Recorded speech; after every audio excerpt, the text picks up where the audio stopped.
Oke, hai guys, kembali lagi sama Mamoy, masih di section 1, namun kali ini kita sudah meranjak ke lecture 4. Lecture 4 akan membahas tentang blockchain demo yang terdiri dari 15 slide dan akan berlangsung selama kurang lebih 15 menit. Oke, untuk kali ini Mamoy akan mendemokan beberapa konsep dari blockchain yang sudah dibahas sebelumnya dari lecture 1, lecture 2, and lecture 3 seperti hash, block, dan apa itu blockchain sendiri. Sebelum kita lanjutkan course ini, Mami akan menggunakan website demo_brownworld.com yang dimana website ini sudah memiliki fitur-fitur demo yang sangat lengkap beserta penjelasannya via akun YouTube Brownworld itu sendiri dari mulai SHH 256 sampai dengan Coinbase. Dan what is SHH 256? Tahu apa sih sebenarnya SHH 256 itu?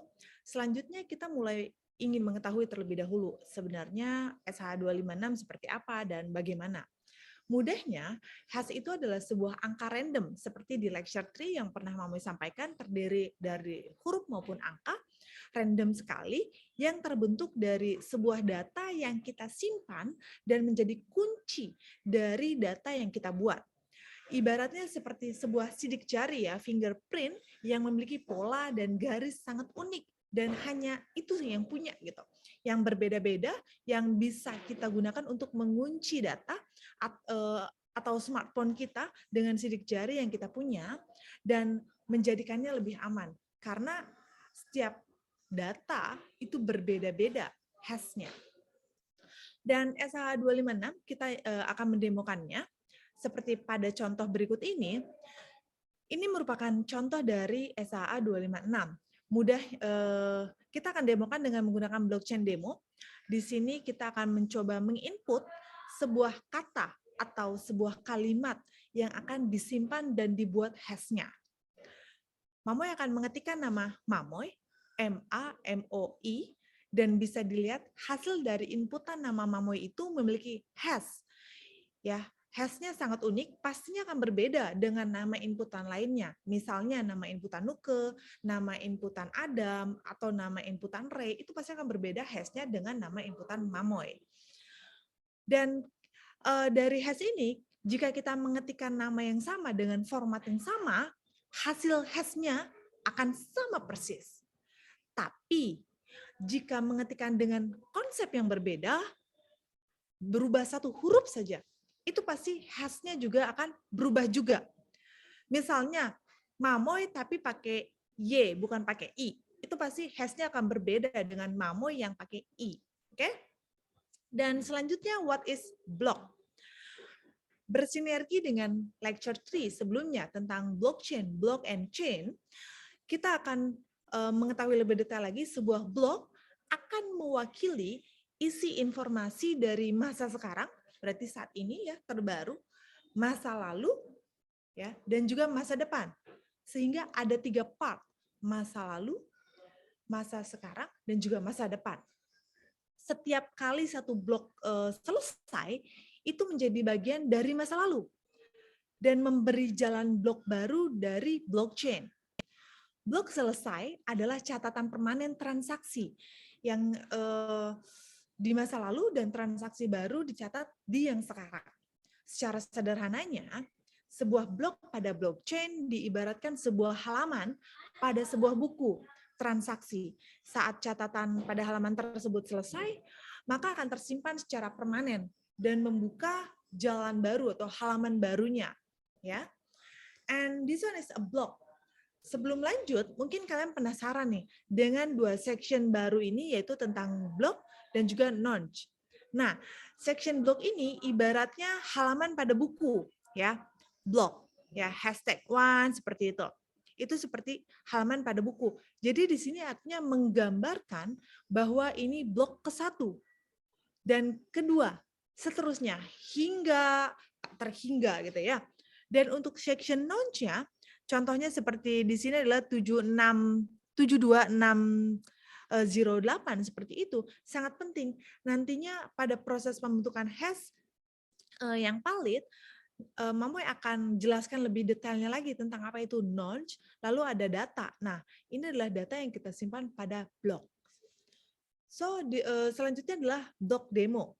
Di sini kita semua bisa lihat background, belakangnya berwarna hijau, yang artinya blok dengan hash yang valid atau sign ya.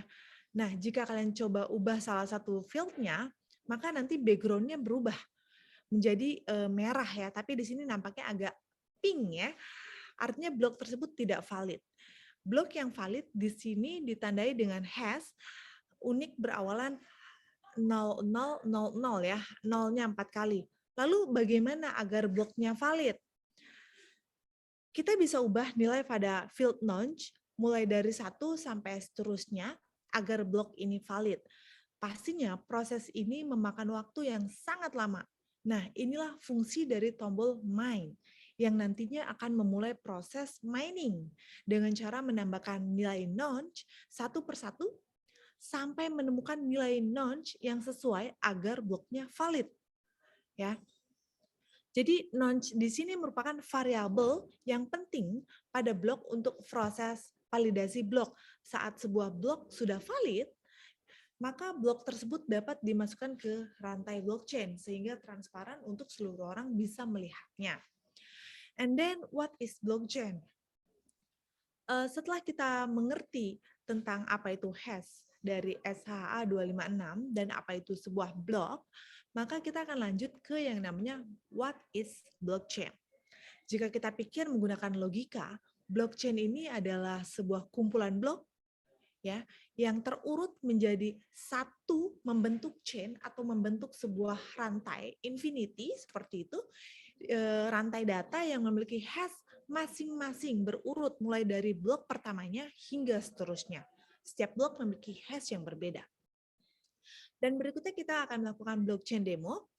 Dari blockchain demo ini sama seperti blok sebelumnya ya.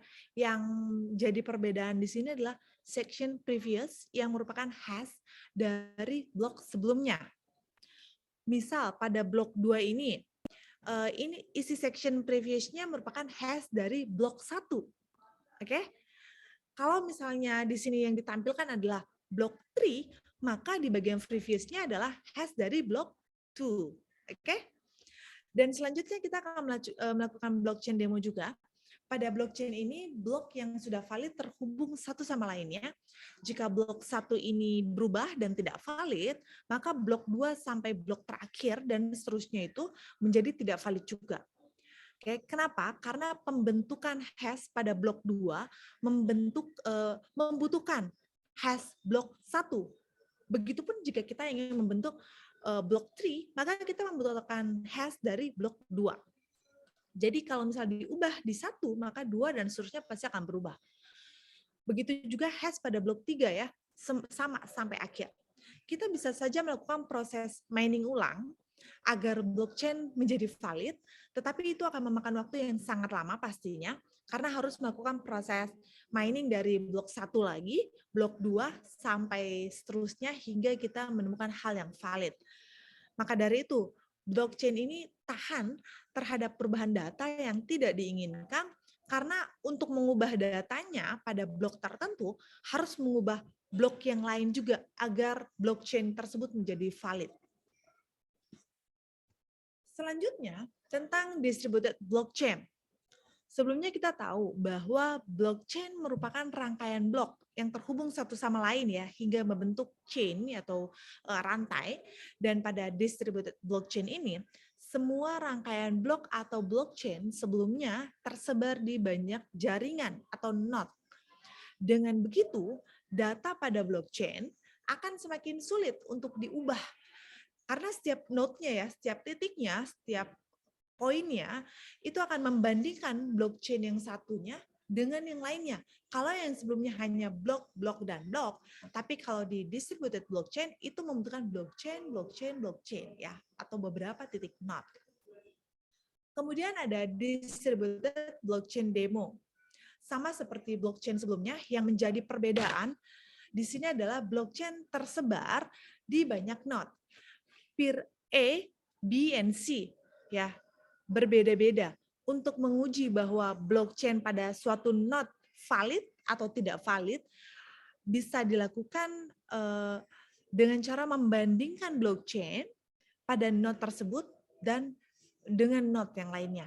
Kita bisa lihat peer A, ya di sini ada peer A, blockchain-nya sudah berubah, valid, tetapi hanya valid di peer A saja atau peer A saja karena hash block-nya berbeda dari hash block B maupun C. Sehingga blockchain pada peer A dianggap tidak valid. Dengan kata lain, klaim valid dari peer A kalah jumlah validnya dari peer yang lainnya. Berikutnya adalah tentang token demo ya. Pada demo tokens ini, Mamoy tidak jelaskan secara detail karena intinya sama saja dengan yang sebelumnya. Yang berbeda di sini adalah data dari blok diganti dengan data transaksi keuangan. Yang jadi permasalahan di sini adalah kita tidak tahu apakah user yang bertransaksi mempunyai jumlah uang tersebut. Nah, untuk mengatasinya bisa menggunakan Coinbase. So, this is Coinbase demo, sama dengan token, berbeda, tapi bedanya di Coinbase ini kita memiliki base coin atau bisa dibilang kita mempunyai base uangnya, ya real gitu ya, seperti real, dan nantinya akan didistribusikan atau dikirim ke beberapa orang. Ya, bisa dilihat pada gambar berikut. Ada 3 blok yang saling terhubung pada blok 1 yang tidak mempunyai TX, kemudian atau transaksi di dalamnya ya. Kemudian ada blok 2 and blok 3 yang memiliki transaksi di dalamnya sehingga ada TX-nya, oke. Pertama kita akan membahas blok pertama. Kita lihat di blok ini tidak ada TX atau transaksi sama sekali. Dikarenakan di blok ini tidak ada siapapun yang mempunyai uang atau money. Nah, lalu pada tab Coinbase terdapat $100, oke, yang diberikan kepada Mamoy. Anggaplah di blok ke-1 ini Mamoy invest $100. Nah, lalu pada blok kedua melihat blok 1, di blok 1 Mamoy sudah invest $100. Dan di blok kedua ini Mamoy akan bagikan $100 tersebut ke Ihsan, ke Adam, Nuke, dan juga Shikamaru. Dan muncullah tabel transaksi, atau jika digambar namanya tabel TX. Selanjutnya, pada blok ketiga, bisa kita lihat sekarang Nuke, Pazri atau Shikamaru, dan Adam masing-masing mempunyai uang. Ya, sekarang mereka bertiga ingin membagikannya ke Ucup, kemudian ke Fonda, Ezi, dan seterusnya. Karena setiap blockchain itu bisa mempunyai 1.000 sampai dengan 1 juta blok per blockchain-nya. Banyak sekali bukan? Maka dari itu, ya, setiap ada transaksi masuk, blok tersebut akan bertambah terus, ya. Bertambah lagi seterusnya. Lalu jika salah satu bloknya tersebut berubah ya, maka blockchain tersebut sudah tidak dapat disebut blockchain lagi.